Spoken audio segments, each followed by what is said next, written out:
Mpenzi wangu ana ucheshi wake, yeye ndiye tabasamu kwenye msiba. Anajua kila mtu hamkubali, nilipaswa kumwabudu mapema zaidi. Kama mbingu ziliwahi kuzungumza, yeye ndiye msemaji wa mwisho wa kweli. Kila Jumapili inazidi kuwa ya huzuni, sumu mpya kila wiki. Tulizaliwa na dhambi, umewasikia wakisema hivyo. Kanisa langu halitoi ukweli wa mwisho, ananiambia abudu chumbani. Mbingu pekee nitakayofika ni pale ninapokuwa peke yangu na wewe. Nilizaliwa na dhambi, lakini naipenda, niamuru nipone. Amina, amina, amina. Nipeleke kanisani, nitakuabudu kama mbwa mbele ya madhabahu ya uongo wako. Nitakiri dhambi zangu, nawe unaweza kunoa kisu chako. Nipe huo kifo kisichokufa, Mungu mwema. Niruhusu nikupatie maisha yangu. Nipeleke kanisani, nitakuabudu kama mbwa mbele ya madhabahu ya uongo wako. Nitakiri dhambi zangu, nawe unaweza kunoa kisu chako. Nipe huo kifo kisichokufa, Mungu mwema. Niruhusu nikupatie maisha yangu.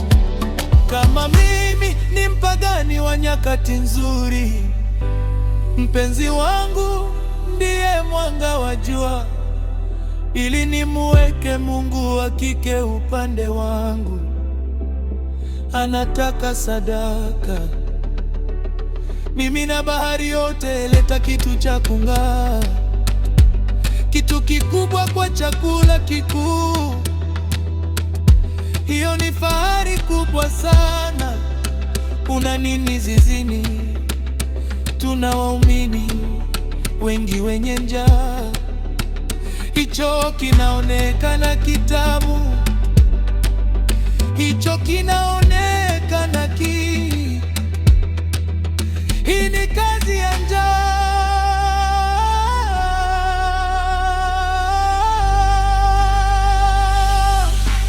Nipeleke kanisani, nitakuabudu kama mbwa mbele ya madhabahu ya uongo wako.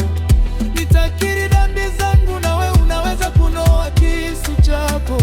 Nipe huo kifo kisichokufa, niruhusu nikupatie maisha yangu. Nipeleke kanisani, nitakuabudu kama mbwa mbele ya madhabahu ya uongo wako.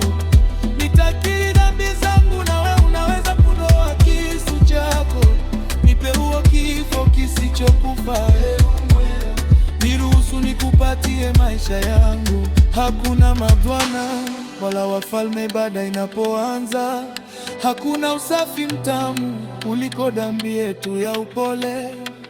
Kwenye wazimu na udongo wa maisha ya huzuni duniani, ni hapo tu ninakuwa binadamu. Ni hapo tu ninakuwa msafi.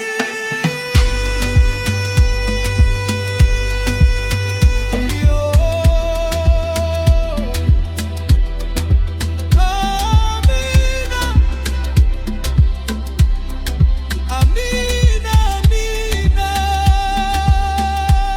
Nipeleke kanisani, nitakuabudu kama mbwa mbele ya madhabahu ya uongo. Nitakiri dhambi zangu, nawe unaweza kunoa kisu chako. Nipe huo kifo kisichokufa, Mungu mwema.